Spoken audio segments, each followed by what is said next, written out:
Quiero que me prestes mucha atención porque vamos a hablar de las tres expresiones finales de Cristo.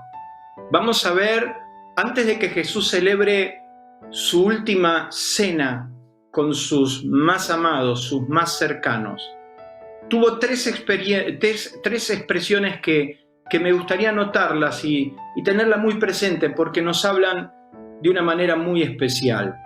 Tres expresiones finales de Cristo. Y a vos que estás en tu casa con tu familia, compartiendo con tus hermanos o con los que pudiste tener a tu lado, hoy vas a vivir esta experiencia. Y yo sé que Dios en esta tarde-noche va a ministrarnos de una manera especial. Los aplausos se terminaron, ya no están. La admiración popular de muchos que aclamaron a Jesús ya se silenciaron. Jesús había entrado por última vez a Jerusalén y había entrado montado en un pollino. Y dice que las multitudes lo aclamaban y decían: Hosana, bendito el que viene en el nombre del Señor. Jesús sabía que eran solo cantos, porque esos mismos que gritaron Hosana, bendito el que viene en el nombre del Señor, 24 o 48 horas después, o 3 días después, estaban diciendo crucifíquenlo. Los mismos que lo aclamaban, días después lo estaban diciendo crucifíquenlo. La admiración popular ya no estaba, esa que muchos buscan, o esas que añoran, las multitudes a su merced. Jesús las tenía, pero no se fiaba. Jesús vivió ese tiempo popular donde las multitudes se agolpaban para escucharlo, ya no están. Sabe que la época de las grandes multitudes ya no están, que viene la hora de la verdad. Llega la hora donde Él lo sabe en su interior. Es la hora donde Él tiene que dar su vida. Es la hora del dolor. Entonces Él se encuentra ahí con sus discípulos en la última semana. Durante mucho tiempo Jesús le fue hablando acerca de que su hora estaba por llegar. Y muchos no le prestaron atención. Vivían el mal de muchos que conocemos que de repente escuchamos pero no escuchamos. Muchísimas veces Jesús les habló de su hora, pero ellos no escucharon. Entonces la primera expresión que quiero decirte, la expresión final de Jesús, es el dato. Es la información. El dato preciso que Jesús da antes de celebrar la cena. En el Evangelio de Lucas, el que te cité, vamos a narrarlo y vamos a leerlo. Hay un dato que no aparece en el Evangelio de Lucas, pero sí aparece en el Evangelio de Mateo, refiriéndose a lo mismo. Entonces yo me voy a ir a Mateo. Vos no te vayas a Mateo, pero me voy a ir a Mateo porque dice la Biblia que, introduciéndonos en este tiempo, el primer día de la fiesta de los panes sin levadura, vinieron los discípulos a Jesús, diciéndole: ¿dónde quieres que preparemos para que comas la Pascua? Y fíjense el dato que Jesús va a dar. Y Él les dijo: id a la ciudad a cierto hombre y decidle: el maestro dice, mi tiempo está cerca, en tu casa celebraré la Pascua. El primer dato relevante que te quiero marcar hoy es el conocimiento del tiempo. Jesús sabía exactamente que su hora había llegado. Y lo que le dice al hombre, el dueño del aposento, es: mi tiempo está cerca. ¡Qué hermosa expectativa! ¡Qué impresionante expectativa! Él sabía que, a pesar de que era la hora del dolor, sabía también que era la hora de la redención. Jesús durante mucho tiempo les habló acerca de que iba a llegar la hora y que iba a llegar de ese tiempo. El tiempo, la duración de los fenómenos, eso es lo que dicen los diccionarios. El tiempo que pasa muy rápido por nuestras manos y que no nos damos cuenta de cuán importante es vivirlo a plena dimensión. La gente de la época de Jesús no sabía entender los tiempos de Dios. Y Jesús le está hablando del tiempo de Dios. ¿Cuántas veces Jesús le dijo a los religiosos y a los fariseos: yo, el Hijo de Dios, estoy frente a sus ojos y ustedes no saben entenderlo? Dice que vinieron los fariseos y los religiosos a decir: Señor, deseamos ver de ti señal. Y dice Jesús dijo: ustedes son unos reales entendidos en los tiempos que vienen. Cuando se levantan por la mañana ven que hay tiempo nublado y dice: hay arreboles, viene lluvia. Hipócritas, que saben distinguir los tiempos naturales, pero no saben distinguir el tiempo espiritual que estamos viviendo. La peor tragedia que nos puede pasar es no entender el tiempo de Dios que estamos viviendo. Y hoy nosotros estamos viviendo un tiempo especial, un tiempo único en la presencia de Dios. Este tiempo de la iglesia no es el mismo tiempo que otros han vivido. Entonces Jesús le dice: señal no les voy a dar. ¿Qué señal más le podían pedir si dice que él andaba haciendo bienes y sanando a todos? ¿Qué más señal podían ver los religiosos si Jesús estaba sanando enfermos, liberando endemoniados, hablándole a los pobres? ¿Qué señal más? Sin embargo, le decían: queremos ver de ti señal. Y Jesús dijo: señal no les voy a dar, ya con lo que les di. Si con lo que les di no entendieron, ¿qué más les tengo que dar? La única señal que les voy a dar, y Jesús en 3 ocasiones habla señal, la única señal que les voy a dar es la señal del profeta Jonás. Que así como estuvo Jonás en el pez 3 días y 3 noches, así estará el Hijo del Hombre 3 días y 3 noches. Jesús le habló a las claras de que su tiempo había llegado. Después de la declaración de Pedro, cuando Pedro declaró: tú eres el Cristo, el Hijo del Dios viviente, Jesús vio semejante revelación y le dijo: bienaventurado eres Simón, porque esto no te lo reveló ni carne ni sangre, esto te lo ha revelado mi Padre que está en los cielos. ¿Qué le está diciendo Jesús a Pedro? Esto te vino una revelación celestial, y yo te digo que tú eres Pedro, y sobre esta roca edificaré la iglesia, y ni las puertas del infierno prevalecerán contra la iglesia. Jesús habla de la dimensión de la iglesia, Jesús habla del poder y de la autoridad de la iglesia.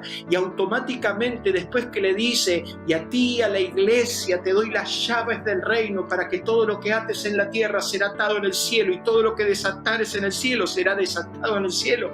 Fíjese que te está hablando de la autoridad de la iglesia, le está diciendo la dimensión y en el poder que la iglesia iba a caminar. Después que le habla de la autoridad de la iglesia, inmediatamente dice el Evangelio según San Mateo capítulo 16, desde entonces, desde ese momento, Jesús empezó a declararle a sus discípulos que era necesario ir a Jerusalén y padecer en manos de los ancianos, de los principales sacerdotes, de los escribas, y ser muerto y resucitar al tercer día.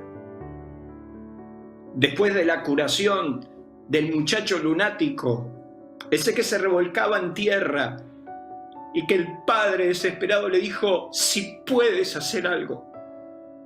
Y Jesús dijo: ¿cómo no lo voy a poder hacer? Si para el que cree todo es posible. ¡Qué tremenda revelación! Jesús estaba introduciendo al mundo, la era de la gracia, del poder que la iglesia iba a vivir. Le dice que tenía las llaves, y ahora le dice que al que cree todo le es posible. Inmediatamente después de eso, dice la Biblia, el Evangelio según San Mateo, en el capítulo 17, que desde entonces empezó a decirle y a declararle a sus discípulos que era necesario padecer en manos de los ancianos, que era necesario padecer en manos de todos. Y dice, empezó a decirle: el Hijo del Hombre será entregado en manos de hombres y los matarán, mas al tercer día resucitará. Y ellos, dice, que se entristecieron en gran manera. El Evangelio según San Lucas, cuando habla de este relato, dice que Jesús le dijo: quiero que presten mucha atención y abran bien sus oídos. Abran bien sus oídos, porque esto no lo voy a volver a repetir. Jesús se dio cuenta que la gente no estaba entendiendo, que sus discípulos no estaban entendiendo el dato que estaba dando, que era el tiempo del fin. Dice la Biblia que después de la parábola de los obreros que mandó a la viña, y los que entraron temprano cobraron lo mismo que los que entraron tarde, y Jesús hablando de que la paga igual vendrá, y que fueron convidados a las viñas y todo eso. Jesús dice que tomó a sus discípulos en particular, en lo secreto, y le empezó a decir que su muerte, que la hora de su muerte era una realidad, que ese tiempo estaba llegando y que iba a ser entregado en los gentiles, y que lo iban a escarnecer y que lo iban a matar, pero que iba a resucitar. El cuarto anuncio, ya a las claras. Jesús le dice a los discípulos que el grano de trigo tiene que morir en tierra, pero que si muere va a llevar mucho fruto. Entonces dice que se empieza a entristecer y se empieza a congojar. Y dice, ¿qué diré? Padre, guárdame de esta hora, si para esto he llegado. Pero yo voy a morir, pero cuando yo me levante, a todos atraeré a mí. Esa es la bendita esperanza que tenemos en Cristo, que todos un día estaremos juntos en la presencia de Dios. Si tu corazón es de Cristo, esa es tu esperanza. Jesús a las claras les habló de que su hora había llegado. Y es exactamente en ese momento que Jesús hace la introducción a la última cena. Quiere decir que cuando ellos llegaron a la cena del Señor, ellos sabían una realidad: la hora había llegado. La hora del alumbramiento, la hora de la verdad. Y yo quiero decirles que estamos viviendo exactamente ese mismo tiempo. Estamos viviendo el tiempo donde a las claras ya no es intuición, ya no es un mero sentimiento, ya no es un dicho de los ancianos decir que Cristo venía pronto, sino que ya es una certeza, es una convicción que estamos viviendo el tiempo especial donde Dios está preparando a su amada, a la iglesia, para ser levantada en gloria. Este es el tiempo. Quiere decir que nosotros llegamos a la mesa del Señor sabiendo que el tiempo que estamos viviendo es el tiempo de la redención. No te asustes. Es alegría, es gozo. Jesús dijo, pero cuando ustedes vean la desesperación en las calles, cuando ustedes vean que las potencias van a luchar unas contra otras, cuando haya una guerra de poder tan grande sobre la tierra, no se amarguen, levanten sus rostros y pónganse en pie. Y yo te quiero invitar que cuando hoy participes de la mesa del Señor, hoy te des cuenta que es el tiempo de Dios que estamos viviendo, el tiempo de la redención. Así que en primer lugar, tenemos el dato, tenemos el conocimiento. Yo le decía a mis alumnos en la clase bíblica que todo hijo de Dios que ora al Espíritu Santo, de alguna manera iba a empezar a intuir cuándo sería el tiempo. Todos los que creen en Cristo creen en su regreso. Y creen en la vida eterna, creemos en la vida eterna. Yo quiero decirte que este tiempo es el tiempo donde de alguna manera el Espíritu Santo nos está dando testimonio. Ahora, quiero que me escuches bien. No tengo el tiempo, pero yo sé que esta crisis va a pasar. Y yo quiero que anotes el día de hoy, porque en palabra del Señor te voy a decir, esta crisis, esta desesperación, este pánico, este miedo va a pasar. Y Dios le va a prestar a la iglesia un pequeño tiempo para que se prepare. Dios nos va a prestar, iglesia, nos va a prestar un tiempo especial que será el más glorioso avivamiento que venga sobre la tierra. Todo el mundo sabrá el poder y la grandeza de nuestro Dios. Y ese tiempo que Dios nos va a prestar va a ser el suficiente para que todos los hijos, todos sus hijos se preparen sus lámparas, preparen sus vestiduras, porque el tiempo ha llegado y es la experiencia extraordinaria de la redención. Yo miro a mucha gente que simplemente levanta palabras de aliento y está perfecto, porque así es y así tiene que ser, pero son pocos los que están diciendo con voz cortante, con palabra firme del Señor. El tiempo de nuestra redención ha llegado. El tiempo de nuestro amado Señor Jesucristo ha llegado. Ese es el dato. Esa es la expresión de Cristo. Mi tiempo ha llegado. Número 2, la segunda expresión es el lugar. Anótelo, el lugar donde iban a vivir la experiencia. En San Lucas capítulo 22 dice que Él le dice a sus discípulos que Él va a preparar y Él va a vivir esa experiencia en un lugar especial. Podría haber elegido cualquier otro lugar, podría haber elegido aún los atrios del templo, podría haber elegido una plaza pública, podría haber elegido, aprovechando su popularidad ahí mismo en Jerusalén, haberlo hecho delante de todos. Sin embargo, dice la Biblia que Jesús va a tomar la precaución de hacerlo en un lugar específico, importante, para celebrar este tiempo especial. Lo va a hacer indudablemente en un lugar de intimidad, pero no en cualquier lugar. Dice el Evangelio según San Lucas, capítulo 22, que Jesús le dijo a los discípulos en el versículo 10, y aquí al entrar en la ciudad saldrá al encuentro un hombre que lleva un cántaro de agua, cedidlo hasta la casa donde entrare, y decirle al padre de familia, en esa casa, lo que Mateo decía, en tu casa, yo celebraré la Pascua. Y entonces dice la Biblia que el hombre le mostró un aposento ya preparado, ya listo. En primer lugar, nosotros encontramos que el lugar donde ibas a celebrar la Pascua era en su hogar, en un lugar especial. Dice el Evangelio según San Lucas, díganle al padre de familia. Eso te habla de un lugar específico, tu primer púlpito. Tu primera responsabilidad, tu casa, el hogar. Lo que significa el hogar para todos nosotros, el lugar de refugio. Hoy estamos todos encerrados, ¿dónde? En nuestro hogar. Es el lugar de intimidad, es el lugar donde nos sentamos a la mesa. La Biblia nos dice que Jesús se sentó a la mesa con sus discípulos. ¡Qué hermosa experiencia!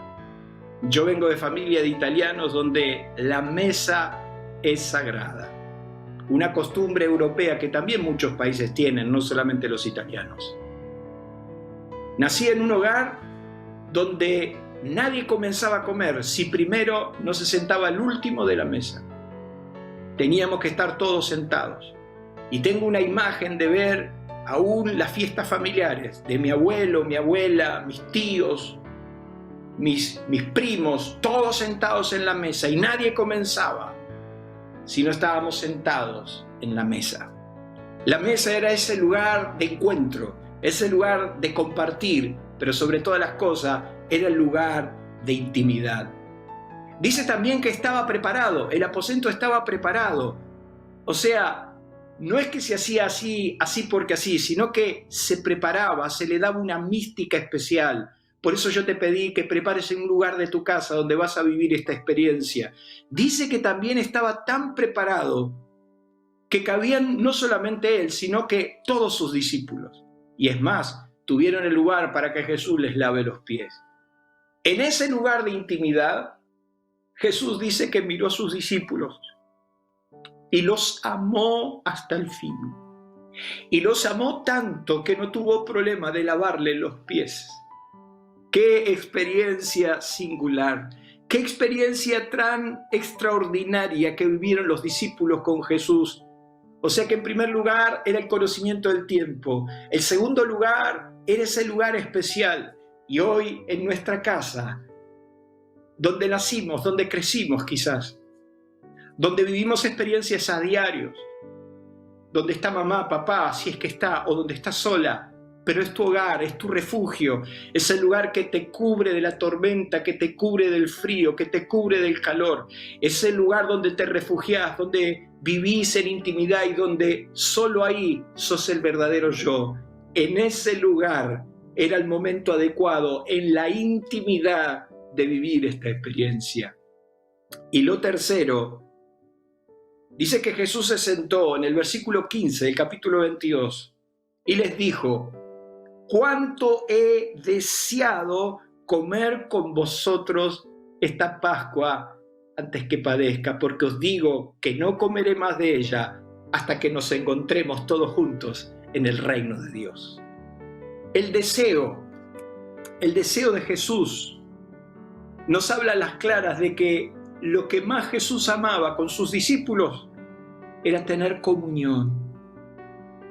Jesús los miró, con muchos de ellos pasó casi 3 años, con otros 1 año y medio, pero los miró y dijo: ¿cuánto he deseado? O sea que el deseo de Dios, el deseo más profundo, no es que tengas una mera relación. Para muchos Dios se ha resumido en una simple liturgia religiosa. Para muchos,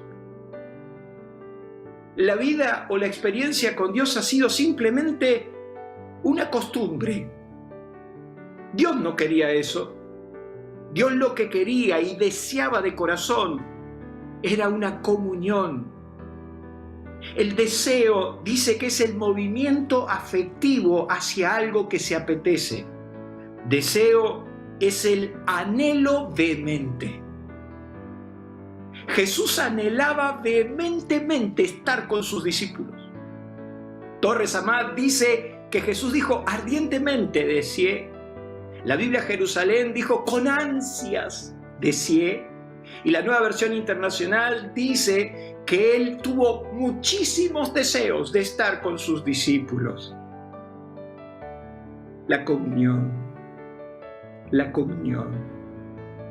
El deseo de Jesús nos habla de eso. En el capítulo 6 de Mateo, cuando Jesús habló de las leyes del reino, habló de la intimidad y habló de la comunión. Jesús dijo: cuando ayunes, no le muestres a los demás que ayunas. No demudes tu rostro para decir: oh, estoy ayunando. No, cuando ayunes, unge tu rostro. Cambia la actitud, que nadie lo note. Y tu Padre que está en el secreto te recompensará en público. Dijo: cuando des limosna, no toques trompeta delante de vos. No hagas saber a todo el mundo lo que estás dando, lo que estás haciendo para impresionar, para impactar. No. Jesús dijo: cuando des limosna, sepa tu izquierda lo que hace tu derecha. Y tu Padre que está en el secreto te recompensará en público. Y cuando ores, no ores en voz alta para que todo el mundo se entere. No vayas a las plazas a hacer escándalos. No. Ve a tu aposento y cierra la puerta y ora a tu Padre que está en el secreto, y tu Padre que está en el secreto te recompensará en público. ¿Qué quiere decir eso? Que para Dios más importante es tu comunión y tu intimidad que lo que haces en público. Es mucho más importante para Dios, impactante a Dios lo que sucede cuando cerrás la puerta de tu dormitorio, cuando cerrás la puerta de tu escritorio y ahí te arrodillás y pasás tiempo con Dios. No es importante para Dios que le muestres al mundo cómo adorás. No es importante para Dios que subas un videíto todos los días dando recomendaciones y palabras. No es importante para Dios. Lo tenés que hacer, hacelo. Pero veo una ansiedad de demostrar a los demás cómo adoro, cómo canto, cómo hago y cómo no hago. Cuando Jesús dijo que lo importante es lo que pasa puertas adentro, lo importante es cuando cerrás la puerta, ahí está lo importante, cuando podés derramar tu vida delante de Dios, cuando tu corazón se abre, se desnuda delante de Dios.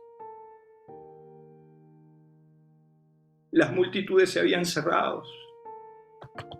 Ya no estaban los que gritaban.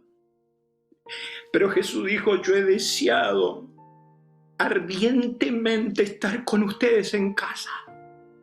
Yo he deseado ardientemente, vehementemente encontrarme con ustedes en casa. Y durante años en la iglesia te dije que lo importante era lo de tu casa, lo importante era cómo formas tu familia, lo importante es cómo estás de puertas adentro.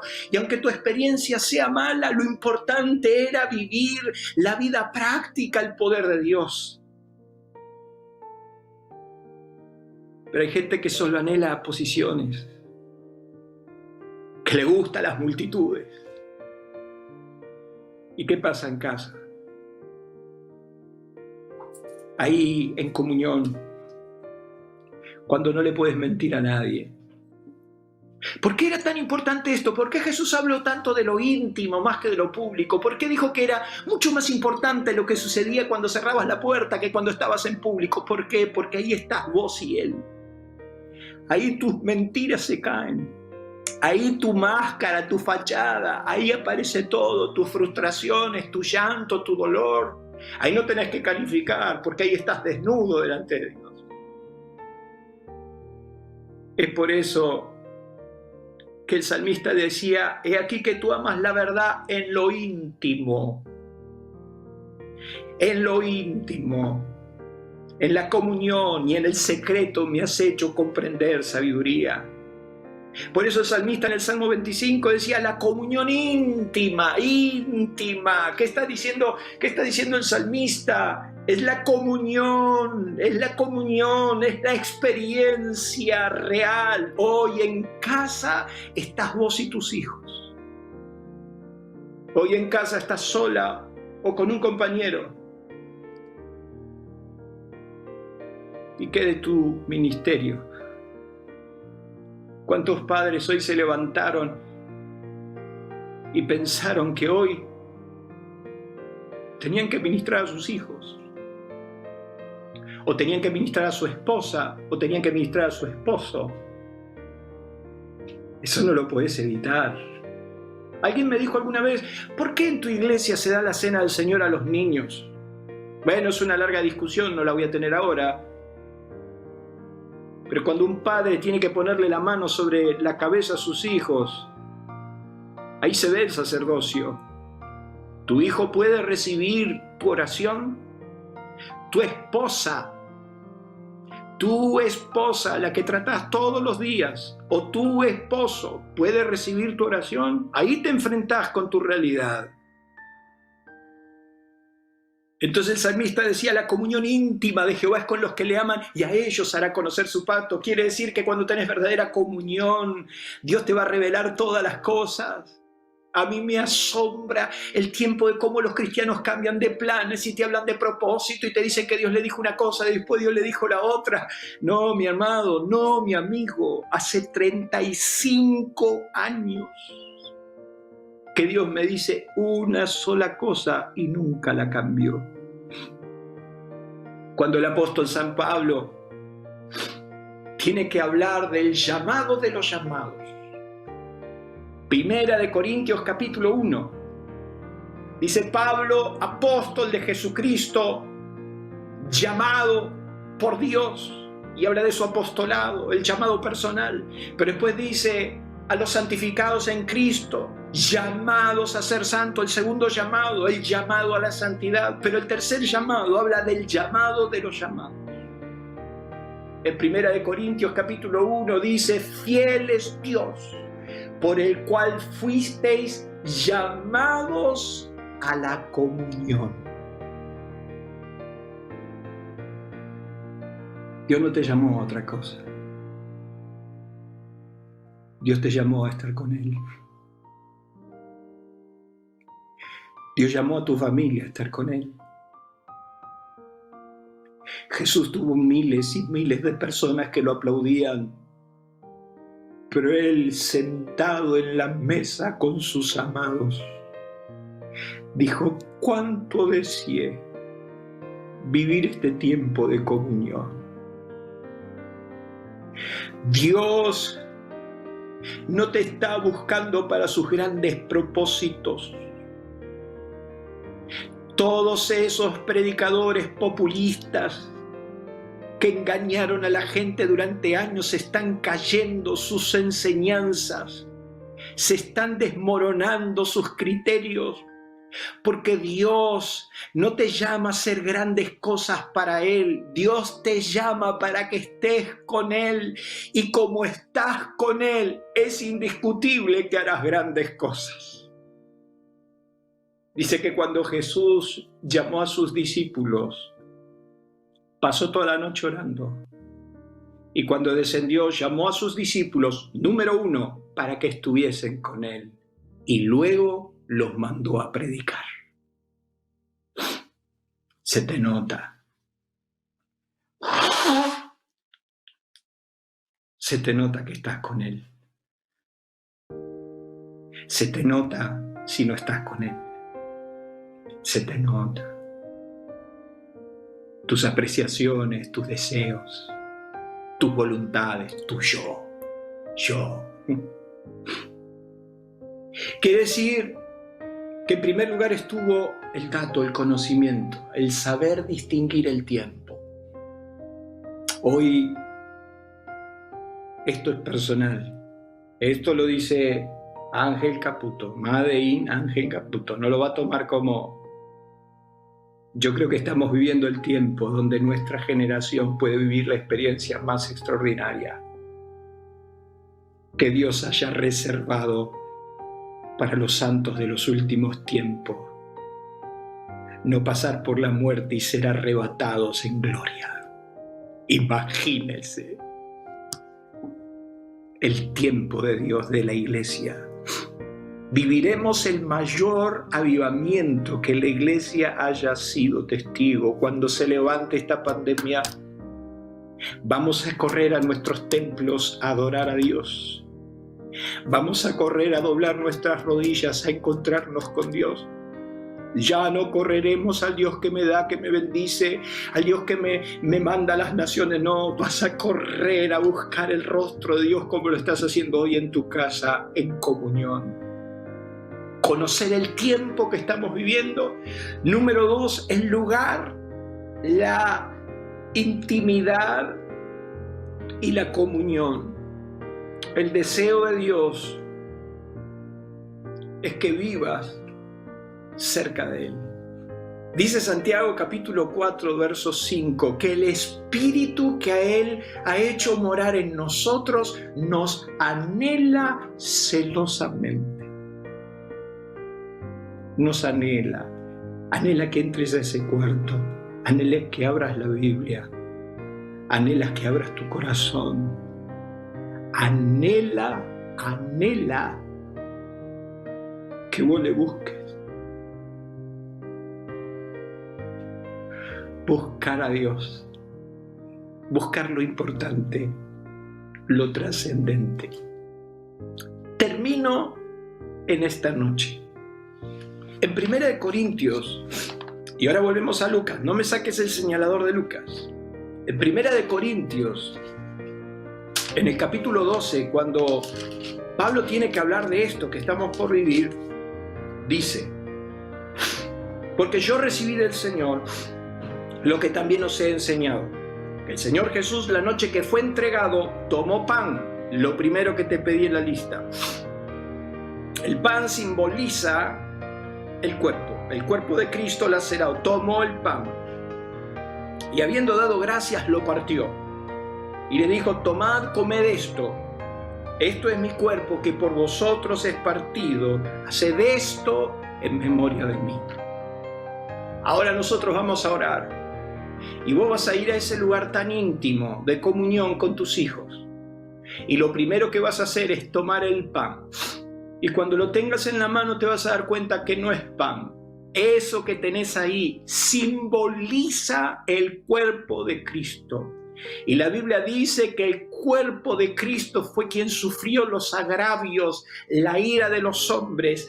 Él sufrió las llagas. En esas llagas, en ese dolor, está el castigo de nuestra paz y la sanidad de nuestro cuerpo. Quiere decir que cuando usted participa del cuerpo de Cristo, usted está introduciéndose en la cobertura de Dios, y donde todos tus dolores, todas tus angustias, todos tus destratos, todas tus angustias, el castigo de nuestra paz, lo que te quitó la paz, el castigo de la paz, por su llaga fuimos nosotros curados. Hoy cuando participes de ese pedazo de pan, estarás haciéndolo en memoria de Cristo para sanidad de tu cuerpo y de tus emociones. Pero también el apóstol San Pablo dice: asimismo también tomó la copa y después de haber dado gracias diciendo: esta copa es el nuevo pacto en mi sangre. Haced esto todas las veces que lo hiciereis en memoria de mí. Quiere decir que cuando usted tome la copa con el vino Eso que está ahí simboliza la sangre derramada, la sangre de Cristo que cubre tus pecados. Y la Biblia dice que mientras la sangre está en el propiciatorio, la gracia triunfará sobre el juicio. A todos los que hablan de juicio, a todos los que dicen del juicio de Dios y atemorizan a la gente, quiero decirles algo: nosotros no fuimos creados para condenación. Primera de Corintios, Primera de Tesalonicenses capítulo 5 habla que nosotros no fuimos creados para el día de la ira. La sangre de Cristo cubre nuestros pecados pasados, presentes y futuros. Por eso yo amo la redención. Y yo no sé usted, pero yo soy el más grande de todos los pecadores. Y yo necesito la sangre como símbolo, la redención. ¿Por qué utilicé Primera de Corintios y no Lucas? Porque ahora usted, cuando terminemos, va a ir con la Biblia y va a leer lo que yo le digo en Lucas, a Jesús directamente. Pero en Primera de Corintios agrega algo el apóstol San Pablo que quiero que usted lo note. Así pues, todas las veces que comiereis este pan y bebiereis de esta copa, todas las veces que comiereis del pan, hoy usted va a comer el pan y va a beber la copa, todas las veces que comiereis este pan y bebiereis de la copa, la muerte del Señor Jesucristo anunciáis hasta que Él venga. Quiere decir que hoy, en tu casa, en intimidad, en tu hogar y en comunión, vos vas a estar diciendo que Cristo viene pronto. ¿Tenés tu Biblia? Lucas, capítulo 22, verso 17. Ahí usted va a leer primero el pan y después la copa. Primero va a leer el versículo 17, lo que dijo Jesús del pan. Va a orar por el pan y va a comer el pan y participar a su familia el cuerpo de Cristo. Y si estás sola, solo, estamos con vos en espíritu. Tu familia, aliento de vida, ahí te abraza y ahí te dice: no estás sola, no estás solo, estamos con vos. Y después vas a leer la copa y vas a orar por la copa, vas a bendecir la copa y vas a tomar. Y quiero que te tomes un tiempo, si estás con tu familia, de ministrarlos. Yo voy a orar por todos ustedes. Voy a orar por este momento único en la presencia de Dios, porque Jesús lo ha deseado así. Y lo ha deseado tanto que hoy vas a vivir en familia la experiencia más extraordinaria. Si no creíste en Cristo y estás creyendo en Cristo ahora, yo te invito a que participes del cuerpo y de la sangre igual. El ladrón en la cruz no necesitó pasar ni por las aguas del bautismo, solo lo reconoció y ya entró al reino. Hoy tus hijos van a participar con vos.